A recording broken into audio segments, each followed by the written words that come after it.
Howdy, I'm Dr. Robin Murphy. I'm a professor of computer science and engineering at Texas A&M, and I specialize in disaster robotics, including robotics for infectious diseases, going way back to the 2015 outbreak with Ebola. And I've been working with my colleagues on trying to catalog how robots are being used from COVID. And I thought I'd show you what our current information is and how that might provide some insights into the role of soft robots. I'm sure one of the questions you have is, how have robots been used so far for COVID? And we've identified so far 203 discrete instances that cover every aspect of pandemic response, of work and life. So that's kind of interesting. In terms of what that suggests in terms of opportunity for soft robotics, I think there's a lot of implications. And since I'm not a specialist in soft robotics, I'm not sure, but I think a lot of it will be with manipulation. And then finally, what are the barriers that you might encounter if you want to transfer your work into work for COVID, which may be continuing for another year, or for future pandemics? And I think you'll be surprised to learn that it's not the regulations per se, but it is the actual technology adoption process. And I'm going to express that in terms of the NASA's Technical Readiness Assessment rating. So let's get started. We've collected since March 339 reports of ground and aerial robots that have been used in 32 countries as of July 4th. We've been scraping the web and the scientific literature. And it turns out that there was a lot of redundancy, but they boil down to 203 distinct instances of ground, which is in brown, and aerial, which is in blue, robots. And they cluster into 7 different categories that I'll go into more detail. We've got public safety, clinical care, continuity of work and education, quality of life, laboratory and supply chain automation, and non-hospital care. Public safety is the largest use of robots that have been reported, which is really surprising, right? Because I think all of us would have expected healthcare robots. Anyway, public safety refers to the use of robots for law enforcement, by public works, by fire rescue, emergency medical groups, and it's often coordinated with public health, but it's not necessarily a hospital or clinical care. And notice if you're a roboticist, this all tends to be outdoors or in public spaces with a general public population. The second most frequently reported use is, in fact, for clinical care, which is hospitals. And, of course, hospitals have restricted access, they have a certain structure they follow. And so the clinical care really refers to acute patient care by healthcare professionals. There's doctors, there's nurses, but there's also support staff. Another use, the third largest use, is for continuity of work and education. And so that is companies and schools trying to maintain activities. And again, these tend to be structured workplaces, but the investment strategy is a little different than from a hospital or public safety. Fourth category is quality of life, how individuals cope with the impacts of sheltering in place or anti-congregation laws. And they tend to be in homes and in neighborhoods or are in large-scale theaters and arenas. So it's a very broad set of areas. Laboratory and supply chain automation is where private companies support clinical care, usually doing those tests for COVID, actually doing all that. And they tend to be corporate laboratories, restricted access, only a few technicians, highly trained. And then the last use is non-hospital care. So that would be your quarantine camps, your nursing homes, places where you have people staying for longer term, but it's not acute care. And of course, that tends to be structured indoor environments like nursing homes or hotels or even tent cities. So if we put it all together, you can see there's quite a bit of use, quite a bit of diversity of use. So let's see if we can go look at that more in depth. So in terms of potential for soft robotics, this is my pass at it, and I'm not an expert in soft robotics, but if you take out the ones that don't require dexterous manipulation, the ones that aren't strictly mobility-based type of robotics, here's what we get left with. Things like quarantine enforcement, where you might have to interact with people, or disinfecting public spaces to try to get back in corners or move different tools around, all the way to delivery of food and delivery of non-food purchases, which turns out to have different weight strategies and different delivery mechanisms. And of course, we've got things like warehouse and automation and construction. So, assuming that you're interested in how to apply software robotics to COVID, a question becomes, how does the technology get adopted during a disaster? Well, in general, for any type of disaster, and a pandemic is a type of disaster. We call them all hazards response. Uh, Only mature, very well established robots get used. And that's because operational morality is paramount. The robots must work individually and must work within the system. So they both have to be reliable mechanically and from a software perspective, but they also have to fit the overall protocols. For instance, sometimes in the early days of UAVs, of drones, we would get proprietary software that wouldn't allow us to ship or share imagery without a license. So that didn't work for those situations. You need to be able to share to a wide group of people within the same agency. Okay, notice also that agencies can waive restrictions. Hospitals can do this based on internal review boards that are going to be looking at proofs is a big word here, of reliability, effectiveness, and risk. What's the worst that could happen? Those sorts of things, of unintended consequences.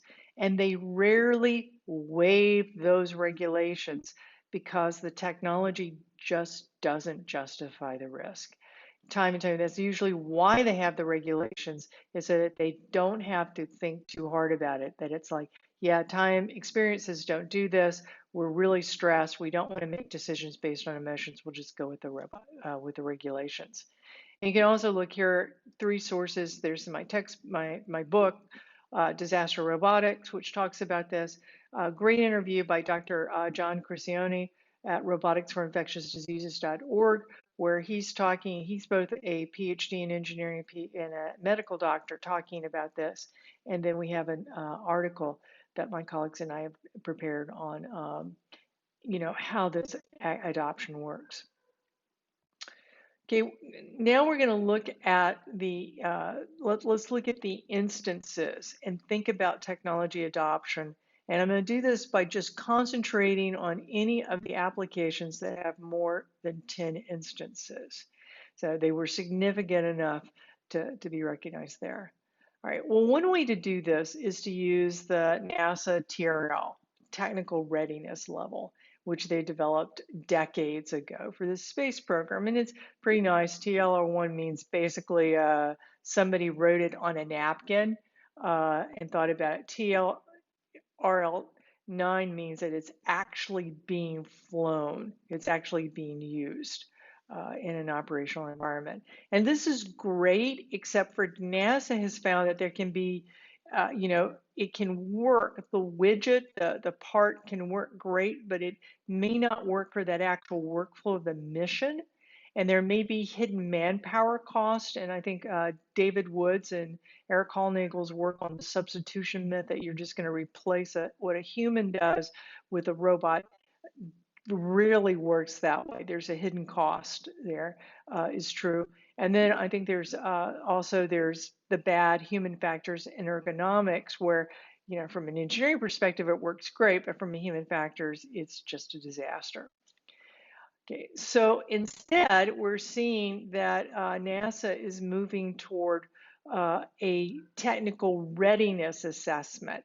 And the technical readiness assessment categorizes the technology, assumes it's ready, but assesses its readiness for the enterprise or the system, basically for a mission. So a heritage assessment means, yeah, the technology's already been used in operation for that kind of mission and that kind of enterprise, no problem. An engineering level of readiness means that the performance or the functions well accepted or well understood. It needs some work to actually, refine and tinker and make it fit that particular specific mission, but we don't really expect any problems. And new means that it's really new or novel, that either the level of performance, the function, or it just has never been used anything close to this way before. So there's a significant risk. There's a risk of loss, or there's a risk of loss of function while it's being used. So if we look at that, let's take that readiness assessment and we go back and look at those 10 instances. The first thing we can see is that the majority of the instances, and almost all of them within there, so like I think it's 14 out of the 16 healthcare telepresence are heritage systems. They're commercially available. They were commercially available prior to COVID-19.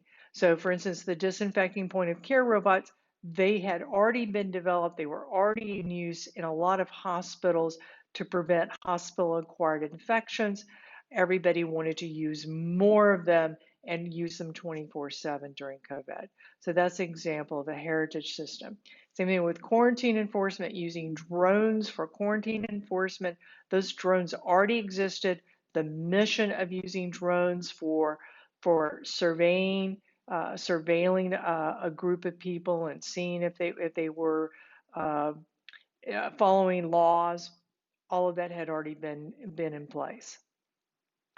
Okay, now three other categories with much less instances are clearly engineering applications. So in the case of drones, you're seeing commonly used drones for agricultural spraying, for precision agriculture, being adapted to spray urban areas with disinfectants. So you're having to change the nozzles, but you also have quite a different flight pattern and flight risk when you fly in a city versus in the middle of a field. And you also see with these engineering applications that you're seeing the acceleration or pivoting of startups that already had robots that had a high TRL rating, but now they're really kind of getting them out and focused on these particular applications. An example of that would be delivery robots. There are very few truly new robots. Here in each case we've seen there's only been a couple of cases, and they have been for established tasks, and they mostly reflect demonstrations or trials, particularly with users in hospitals.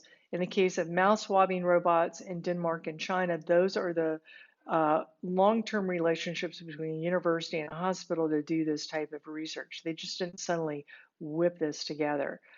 So we see that new is not nearly as new. And of course, with things like physical human-robot interaction, you would not expect a hospital to waive any regulations on that or liability. So the takeaways here are that if you look at the robots for applying to a pandemic for COVID, it has to have that high technical readiness level. It has to be reliable. It has to be effective.